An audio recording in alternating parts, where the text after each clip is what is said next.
En fait, la question que je me suis posée au départ de ma recherche, c'était un peu un mystère ou une énigme. J'étais pas le premier à m'en rendre compte. J'essaie de comprendre pourquoi, en fait, quand on retourne dans les textes de l'époque, donc au 18e siècle, justement, ceux qu'on va appeler les fondateurs de la démocratie moderne. Ouais. Donc, aux États-Unis, c'est des gens comme George Washington, par exemple. En France, c'est les révolutionnaires. On peut penser à Robespierre ou Danton. Et donc, quand on retourne dans leurs textes, dans leurs discours, dans les discours qu'ils prononcent à l'Assemblée ou dans leurs lettres personnelles même, c'est un terme péjoratif. C'est négatif et les démocrates, ce sont toujours les adversaires, c'est toujours les autres. Et personne ne se dit démocrate ou à peu près. Et donc, c'est quand même, pour moi, c'était quand même mystérieux ou étrange de voir que ceux qu'on dit qui ont fondé la démocratie moderne, en fait, étaient antidémocrates. Et donc, C'est ça. Donc l'enquête que j'ai essayé de mener, c'était essayer de retrouver donc la raison pour laquelle 2 générations plus tard, donc vers 1830-40, finalement, les élites politiques dans ces 2 pays-là ont commencé à dire, ben finalement, on vit dans une démocratie, on est démocrate. Et ça, c'est un mot qui résume bien, en fait, je dirais, la fiction de notre système politique, qui est de nous faire croire que les gens qui sont élus et qui nous gouvernent en fait en notre nom et que c'est le peuple qui a le vrai pouvoir. C'est évidemment un mensonge. C'est pas parce qu'on vote qu'on a le pouvoir. On vit dans des aristocraties élues, c'est une petite minorité qui nous gouverne. On peut considérer que c'est une bonne idée, on peut dire c'est génial, on peut dire que c'est mieux qu'une vraie démocratie, mais en tout cas, c'est pas une démocratie.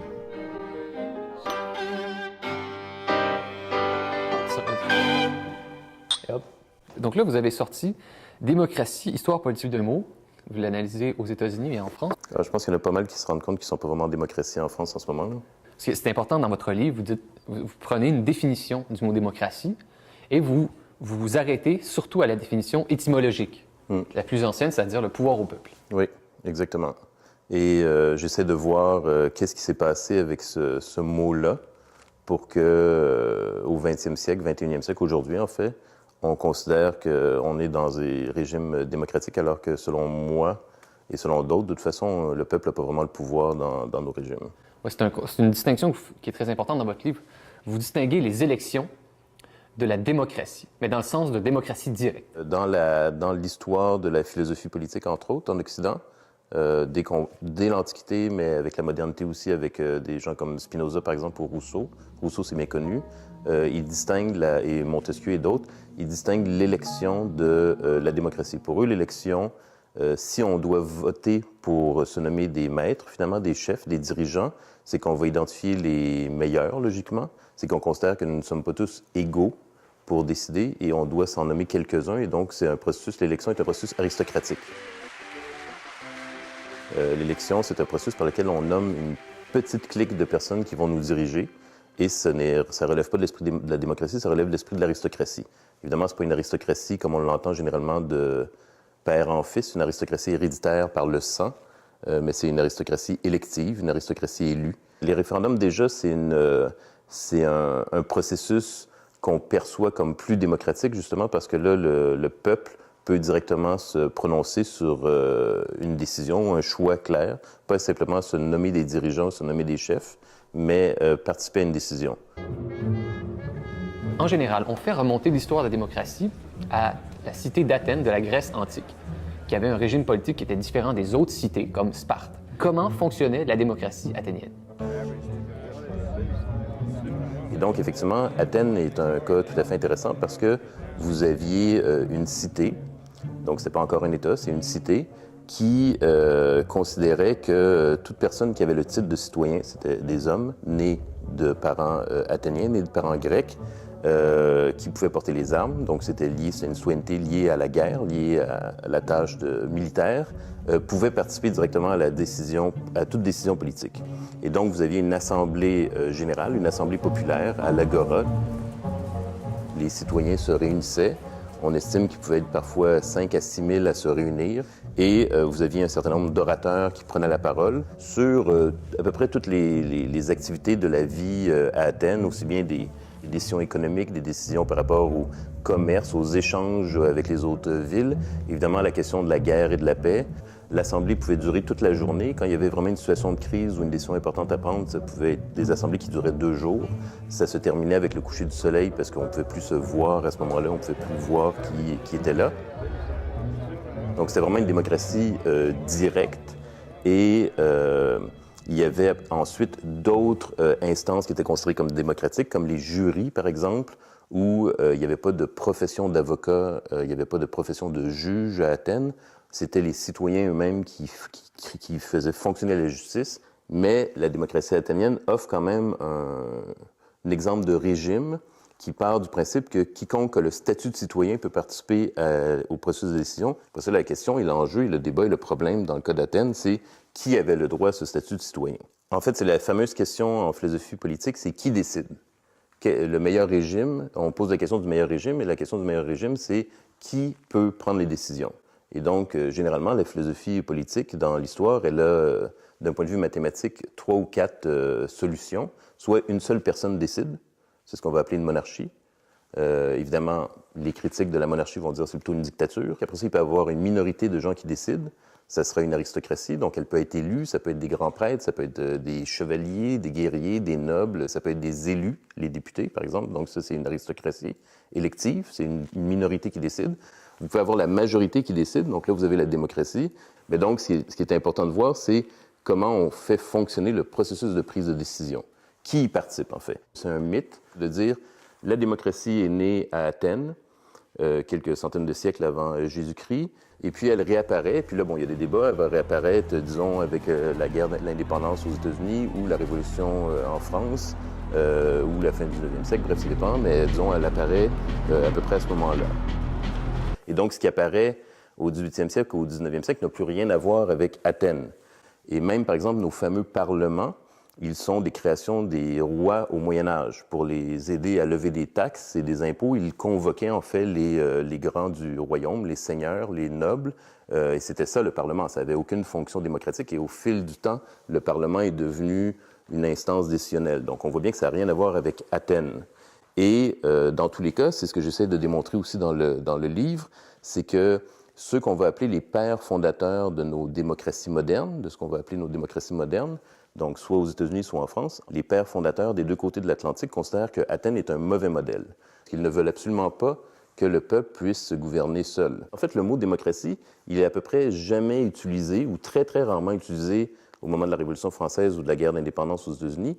Et quand il est utilisé, c'est presque toujours pour étiqueter un adversaire et le délégitimer. Donc, on ne se revendique pas démocrate, mais on accuse l'autre d'être démocrate. Démocrate était en soi un mot dénigrant.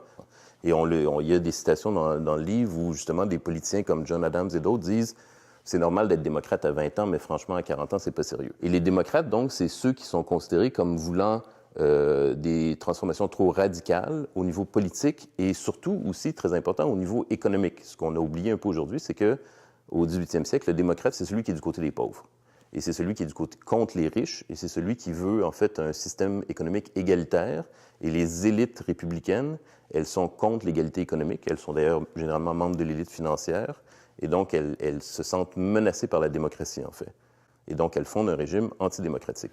Mais ce qu'on oublie, ce qu'on ne sait pas généralement, ce que moi je ne savais pas du tout, en fait, avant de commencer cette recherche, c'est que, par exemple, au Moyen Âge en Europe, il y a une vie démocratique absolument extraordinaire. Le Moyen Âge, en fait, c'est des milliers de petits villages qui fonctionnent comment? Qui fonctionnent, en fait, de façon autogestionnaire par assemblée d'habitants. Donc, la communauté d'habitants de tel village est une entité juridique. Elle a en partage des terres communales, un bois, peut-être le moulin, un puits, des terres, des étangs, etc. Et elle gère ce patrimoine commun. Comment? Dans des assemblées. Il peut y avoir 10, 15 assemblées dans l'année. Et ces villages, en fait, ont à peu près aucun contact avec le roi. Le roi, au Moyen-Âge, ne sert pas à grand-chose. Il fait des fêtes, il fait la guerre, il fait la chasse, et surtout, il veut des taxes et des impôts. Mais il connaît à peu près pas sa population, il offre aucun service. Il n'y a pas d'éducation populaire, il n'y a pas de ministère de la Culture, pas de ministère des Sports, pas de ministère des Transports. Et donc, il ne fait à peu près rien. C'est vraiment les communautés qui se gèrent. C'est ce qui est à l'origine, en fait, de mon travail par rapport à l'histoire du mot démocratie, c'est que je suis tombé sur des textes du 18e siècle de fondateurs, ce qu'on appelle les fondateurs de la démocratie moderne aux États-Unis et en France, et leurs propos, explicitement, quand ils utilisent le mot démocratie, ils sont contre la démocratie. Et donc, j'ai vraiment eu une interrogation, c'était pour moi mystérieux. Je me disais, comment comprendre que des régimes qu'on pense, qu'on associe, nous, aux plus grandes démocraties occidentales, Comment comprendre qu'ils ont été fondés par des antidémocrates qui étaient explicitement antidémocrates? C'était ça que je cherchais. Je voulais savoir quand le mot change de sens, devient un terme positif et qu'il ne décrit plus des assemblées populaires, mais il décrit un régime parlementaire électoral. Et c'était ça ma recherche. Et ma façon de trouver la réponse, ça a été d'aller dans les textes de l'époque. Et donc, au fur et à mesure que je lis les textes de l'époque, on trouve des réponses, en fait, parce qu'on voit bien, et les acteurs à l'époque même, ils sont conscients qu'ils changent le sens des mots pour des raisons politiques. La démocratie, donc, c'est associé aux pauvres. Les pauvres, pour eux, sont un problème à plusieurs niveaux en termes politiques. Les pauvres seraient irrationnels. À la limite, ils sont capables de gérer leur quotidien, mais justement, ils sont trop pris dans la gestion de leur quotidien. Et puis, ils ne seraient que passion, ils ne seraient qu'émotion. Ils seraient animés seulement par ses passions les plus basses. Et donc, on ne peut pas lui faire confiance non plus. Et puis, il serait facilement manipulable par les démagogues. Il se laisse, justement, parce qu'il n'est qu'émotion, il se laisse facilement influencer. Et puis, en fait, finalement, il vient dans les assemblées pour défendre son intérêt individuel, catégoriel, particulière, et non pour penser au bien commun. Et l'élite, elle, a la prétention, c'est plutôt arrogant, de dire qu'elle est rationnelle, elle comprend le bien commun et qu'elle est en fait la mieux placée pour prendre les bonnes décisions pour tout le monde.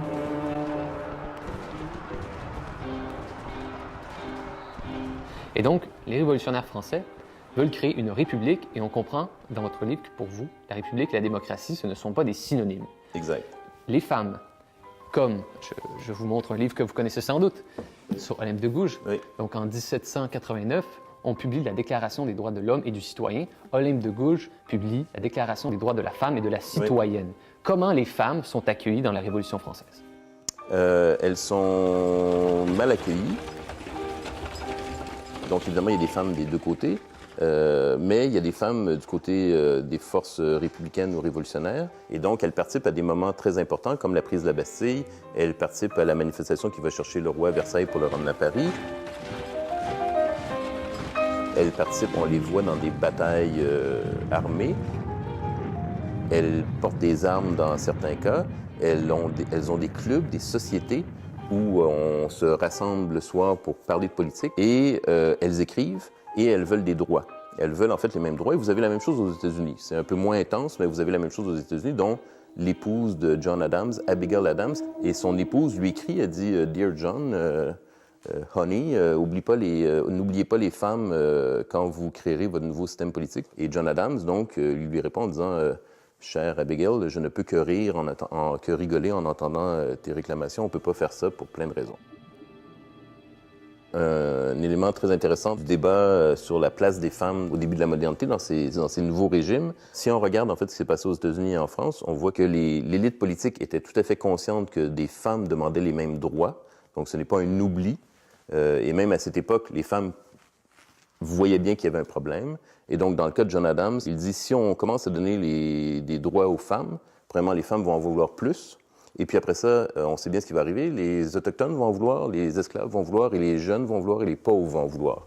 Et donc là, ça va être le chaos complet. Et donc, on crée une république où ce sont les hommes propriétaires blancs qui vont gérer la politique. Et comment expliquer qu'un régime fondé par des gens qui disent ne pas fonder une démocratie en vient à être nommé démocratie par sa propre élite.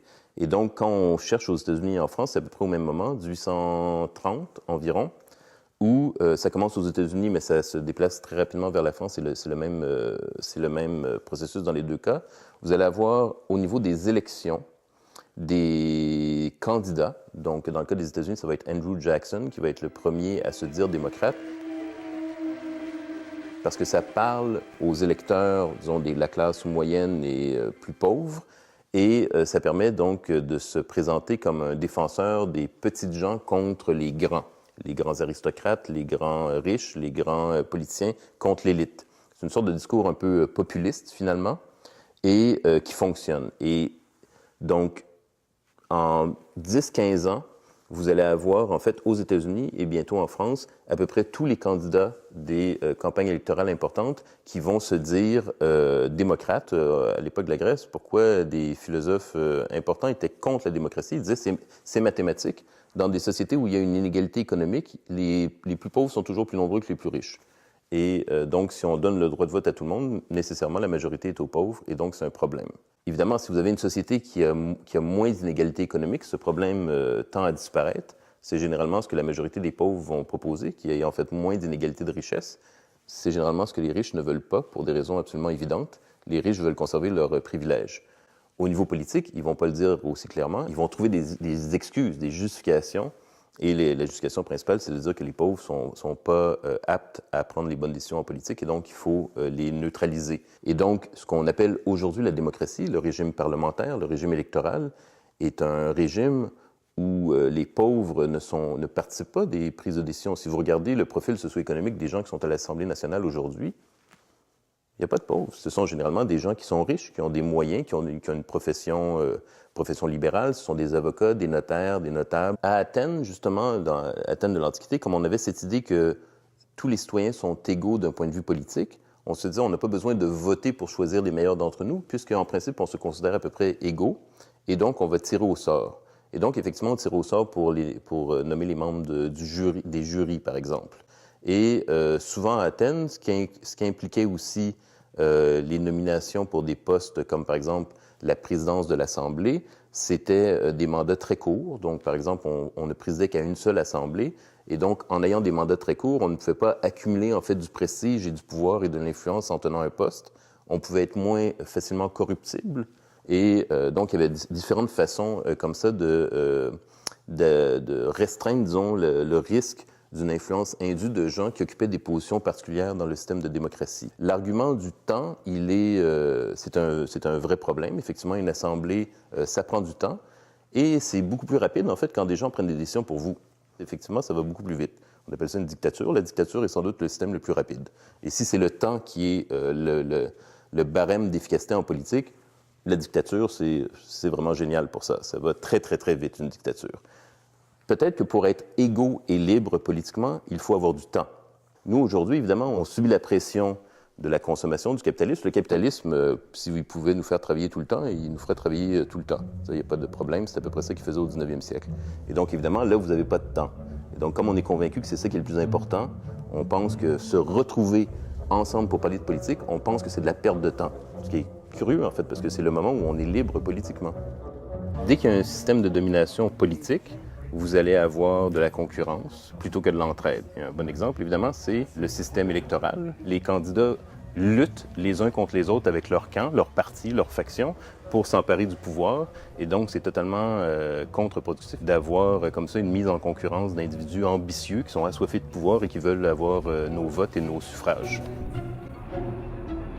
Et Kropotkin, lui, en fait, est allé voir en Sibérie et ailleurs, dans l'histoire aussi de l'humanité, et il a constaté qu'en fait, la majorité des êtres vivants progressent beaucoup mieux si elles s'entraident, plutôt que si elles sont en concurrence. Et donc, l'entraide est aussi un facteur d'évolution, contrairement à ceux qui ont mal lu Darwin, qui pensent qu'on est toujours tous en concurrence et qu'on le sera toujours tout le temps. Un livre comme l'entraide, c'est une surprise parce que ça va à l'encontre de ce qu'on nous apprend, qu'on est condamné en fait à vivre dans des systèmes de domination, des systèmes hiérarchiques, des systèmes de concurrence. Ah, ça m'a sauvé des années de psychanalyse. Ça a été extraordinaire.